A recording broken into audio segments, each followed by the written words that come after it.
Good afternoon. এখন right 12 নুন। তো আমরা এখনও ধোত্রে ছাড়িনি। ধোত্রের যেই হোমস্টেটায় ছিলাম, যেখানে গাড়িগুলো পার্ক করা ছিল, সেখান থেকে একটু এগিয়ে এসে, মানে অ্যারাউন্ড 50 মিটার্স এগিয়ে এসে, এই যে এখানে যে দোকানটা আছে, এই দোকানটাতে আমরা একটুখানি মোমো খাবো আর চা খাবো। এই যে গাড়ি দুটো এখানে দাঁড়িয়ে আছে, একটা গাড়ি এদিকে, একটা গাড়ি অরিন্দমের গাড়িটা ওদিকে দাঁড়িয়ে আছে। তো আমরা একটু মোমো আর চা খেয়ে তারপরে তাবাকুশির দিকে এগোতে থাকবো। দেখতে থাকবো।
দেখতে দেখতে আমরা পৌঁছে গেলাম মানেভঞ্জনে।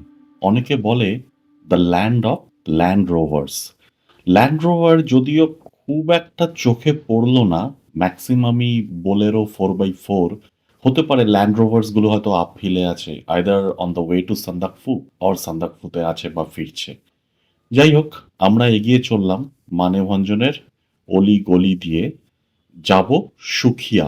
সেখান থেকে আবার অন্য একটা রাস্তা ধরে তাবাকুশির উদ্দেশ্যে। তো হঠাৎ করে দৃশ্যমান হলো এই ভদ্রলোক, এই যে বাঁদিকে নীল জ্যাকেট পরে বসে আছে। এর নাম হচ্ছে দোরজে তামাং। আমার গাড়িতে ছিল শুভ। শুভ ওকে দেখেই সঙ্গে সঙ্গে বলল, আরে দাঁড়াও দাঁড়াও দাঁড়াও, একটু কথা বলি। আমরা দাঁড়িয়ে গেলাম। অরিন্দমও চলে এলো এবং ও দাঁড়িয়ে গেল আমাদেরকে দাঁড়াতে দেখে। তারপরে একটু কথাবার্তা হলো এবং হওয়ার পরে আমরা আবার এগিয়ে চললাম সুখিয়ার দিকে। দর্জের ওয়াইফ সুখিয়ায় যাওয়ার ছিল, তো ও আমার গাড়িতেই উঠে গেল। আমরা এগোতে থাকলাম।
আমরা তাবাকশি যাওয়ার পথে একটা জায়গায় একটু দাঁড়িয়েছি।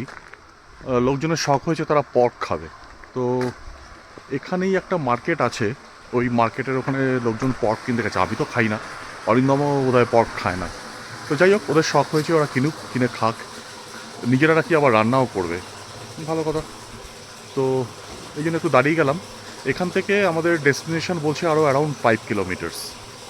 তো দেখা যাক কখন পৌঁছোই।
আমরা ফাইনালি পৌঁছলাম তাবাকশির আরণ্যক রিসর্ট।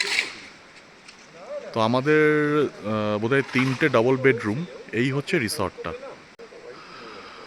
আর এখানে একটা নদী আছে, নদীটা কি নদী অবশ্যই জানি না।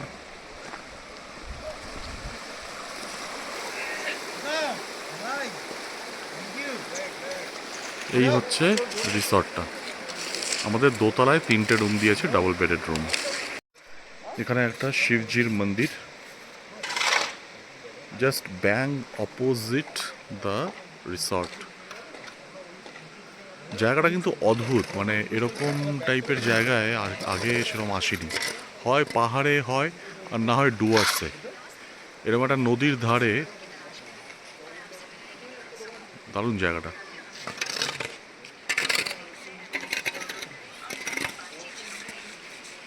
যেটা হচ্ছে ফ্রন্ট ডোর, যেখান দিয়ে আমরা ঢুকলাম। আর এটা হচ্ছে ডাইনিং হল। একটা বিশাল বড় জায়গা, মানে হিউজ স্পেশিয়াস। তো ওখানে আমাদের এখন লাঞ্চ সার্ভ করবে। আমরা লাঞ্চ খাবো, তারপরে রুমে গিয়ে সেটেল ডাউন করে ফ্রেশ হব। এই যে এটা হচ্ছে রিসর্টটার ব্যালকনি। রিসর্টটার স্পেশিয়াস, লোকেশনটাও মন্দ নয়, একটা নদীর ধারে, কিন্তু ইটস আনফিনিশড। ওকে, সো এই আরণ্যক রিসর্ট তাওয়াকুশি বুক করার আগে ভালো মতো খোঁজ নিয়ে নেবেন। এতে প্রচুর বেসিক ফেসিলিটিস মিসিং আছে। আর এর এন্ট্রি পয়েন্টটাও খুব একটা ভালো না, মানে এন্ট্রি পয়েন্টটাও সেরকমভাবে এখনও গুছিয়ে উঠতে পারেনি। তো এটা কিন্তু এখনও পুরো আন্ডার কনস্ট্রাকশন চলছে। সুতরাং এই রিসর্টটা এমনিতে স্পেশিয়াস, লোকেশন ওয়াইজ ভালো, একটা ছোট্ট রিভারের ধারে, রিভার মানে নালা টাইপের, but then it looks good. কিন্তু পুরো ব্যাপারটাই একদম আনফিনিশড। হ্যাঁ, এখনও পর্যন্ত একটা বেসিক ঘরে জিনিসপত্র রাখার কিছু নেই, একটা টেবিল পর্যন্ত নেই, ফরগেট অ্যাবাউট ওয়ার্ড্রোব এটসেট্রা। হ্যাঁ, আর এই যে অ্যাপ্রোচ রোডটা, এই রাস্তাটা আপনারা যদি নিজেরা তোমরা যদি ড্রাইভ করে আসো, তাহলে একটুখানি রাস্তা এই মাটির ঢিবি ঢিবি এরকম টাইপের জায়গা দিয়ে আসতে হবে। এই জায়গাটায় যেটা দেখছো, এই জায়গাটায় এরকম এরকম কিছুটা স্ট্রেচ আছে, which is doable, which should not be a problem. But ব্যাপারটা হচ্ছে ওটাই। তো ভালো মতো জেনে শুনে আসবে। আমরা তো আপাতত লাঞ্চটা আগে করলাম, তারপরে স্নান ফান করে একদম ফ্রেশ হয়ে গেছি। এখন ইভিনিংয়ে একটু আড্ডা, তারপরে আমাদের প্ল্যান হচ্ছে কালকে এখান থেকে আমরা যাব হয় রায়গঞ্জ বা মালদা, সেখানে একটা হল্ট নেবো, তারপরে সেখান থেকে কলকাতা। আমরা ডাইরেক্ট এবার আর কলকাতায় যাচ্ছি না, কারণ এবারের ট্রিপটাতে লং ড্রাইভ তো শুধু ছিল না, তার সঙ্গে পাহাড়ে একটু হাইকিংও ছিল, যেটার সঙ্গে আমাদের অনেকেই ইউজ টু না। তো we could make it somehow, but obviously it it মানে কিছুটা এক্সশন তো হয়েছে। তো সেই জন্য আমরা খুব একটা চাপ নিতে চাইছি না, আস্তে আস্তে ব্রেক করে যাব, রিল্যাক্সড ওয়েতে যাব। তো এই হচ্ছে গল্প। নদীর ধারে বনফায়ার, সান্ধ্যকালীন বনফায়ার, এই হচ্ছে গল্প। যাই দেখি কি ব্যাপার। আমাদের ইভিনিংটা বেশ সুন্দর আড্ডা মেরে কেটে গেল। তারপরে ধীরে ধীরে আমরা ডিনার করে চলে গেলাম যে যার ঘরে রেস্ট নিতে, এনার্জি প্রিজার্ভ করতে পরের দিনের ড্রাইভের জন্য। সেই গল্প তোমাদের দেখাবো পরের ব্লগে। ভালো থেকো।